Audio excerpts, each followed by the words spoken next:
You know that like in Price is Right, boom, boom, boom, boom. You know, this sound right here that's playing. It felt like that. It was one of those. Oh, yo, Chucky Old School was a new installment of A True Pentown Story. This is going to be the 1992 City Line Ave Acme incident. All right, so let me get a couple caveats. Cam's in this, of course. You know, most of these stories, Cam's involved. But S, I'm going to give the initials of the other two dudes that were with it. One, because one passed on, S, rest in peace, S. And the other one, I didn't clear it with him that I was going to be telling the story and naming him. So for right now, it's going to be just J. Okay. So after this comes out, if he wants to drop a comment and say he remembers or whatever, then he can do that. But for right now, it's me and Cam and S and J. All right. So it's 1992. We over J house. And he says, you know, they're going to do an Acme run. Acme run. He said, we're going to go to the Acme on City Line Avenue. Okay, cool. So on the way up there, they break it down further what an Acme run is. So him and S tell us, well, what they do is they go into there, they walk around and they shop like they're, you know, normal shopping and put stuff, but they got a whole bunch of, you know, not trash bag, plastic bags. And what they do is they go over to a little corner or a nook or wherever, and they start stuffing the stuff in the bags, and then they walk out like they rang it up and paid for it. So I'm like, cool, let's do that. So, you know, we're already halfway there. Let's do that. What could happen? So we're walking around the store and we're putting stuff in, you know, we're all, you know, hey, I want this. Let's grab this. You know, so we're putting stuff in and the cart's getting full. I mean, the cart almost filled to the brim with stuff. So Jay's like, we got enough bags for this? And that's like, yeah, we should be cool. So I'm like, all right, I just want to get one other thing that I don't even remember what it was. They was like, all right, just grab that and come on, because we about to go.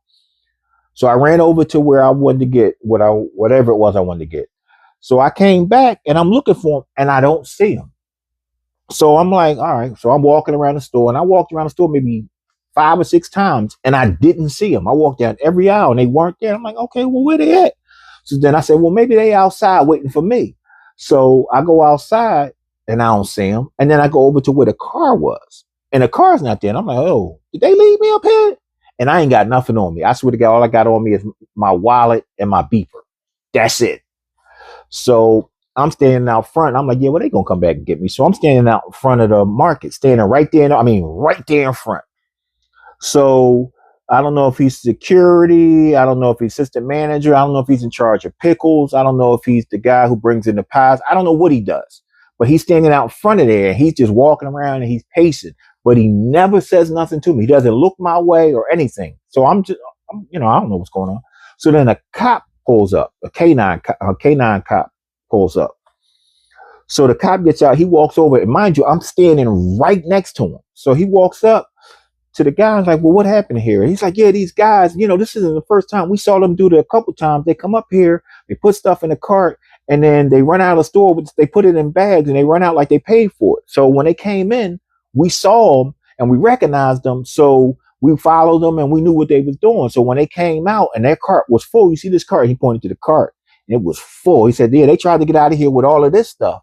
He was like, why is it in bags? He was like, yeah, they put it in bags like they paid for it. He was like, oh, okay. So I'm standing there listening to the story, and I'm like, oh, okay, that's why they're not here. They had to make a move. So, you know, when this dies down, you know, they'll beat me or whatever, and they'll come back and get me.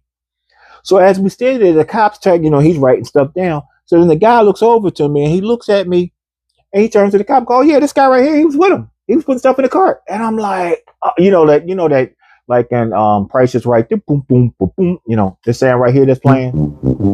It felt like that. It was one of those, oh.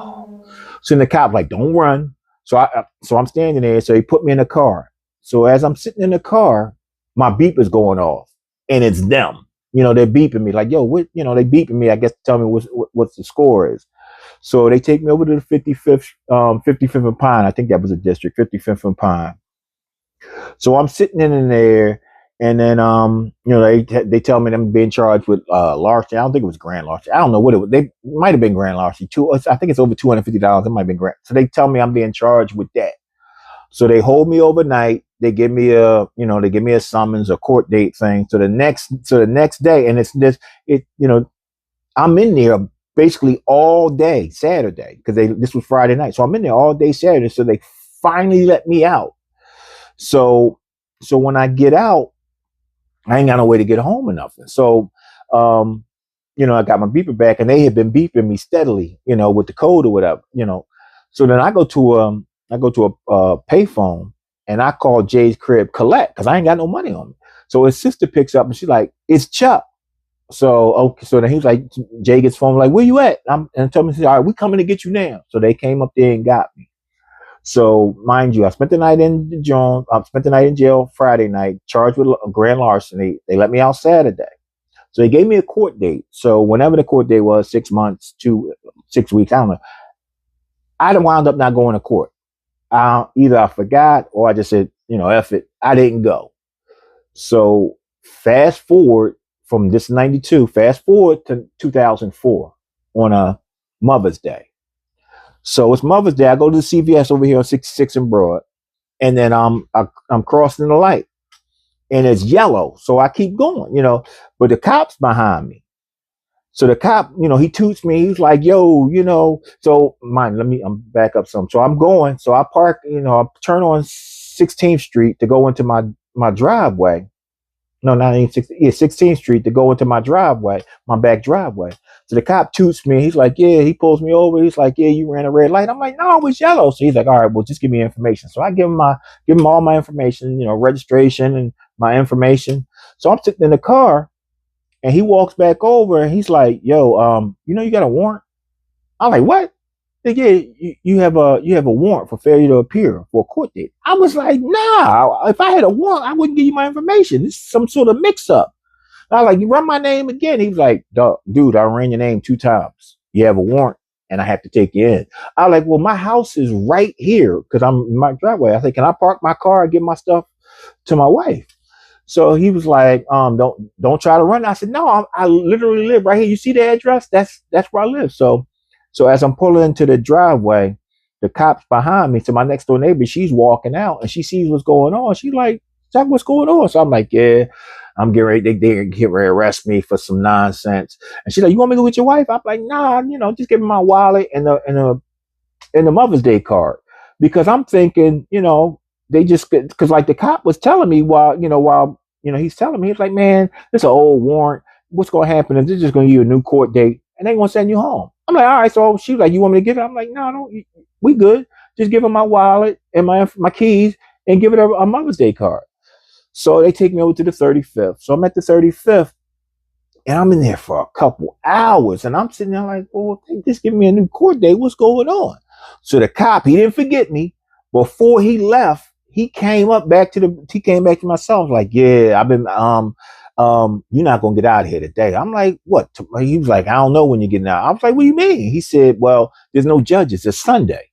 I'm like, "All right, so what, they gonna hold me into tomorrow?" He was like, "No, they're not gonna hold you here. They're gonna take you to State Road." I'm like, "State Road?" And then here comes that Price is Right music again. I'm like, "State Road on a whole warrant?" He's like, "Yeah, so they're gonna take you up State Road." So this is Sunday. I spent the night in the 35th. On that Monday morning, they came and took and they took us all up the State Road. So I stayed up there. I didn't get out of State Road until Tuesday night. So from that Sunday, I didn't get out of there to Tuesday night. So from a warrant from 1992 that I forgot about or spazzed out, had me up State Road for 2 days on some nonsense on an Acme run. Now, they did give me a new court date. When I went to court, they threw it out because it was nonsense. But that happened. Shouts out to S, who passed away recently. Shouts out to Cam, whose birthday is today. Happy birthday, bro. And shouts out to Jay. Jay, you remember this. I know you remember this because we talked about this recently. Shouts out to Jay as well. Cam, and rest in peace, S. Chucky Old School. What next installment on the True Pentown Story.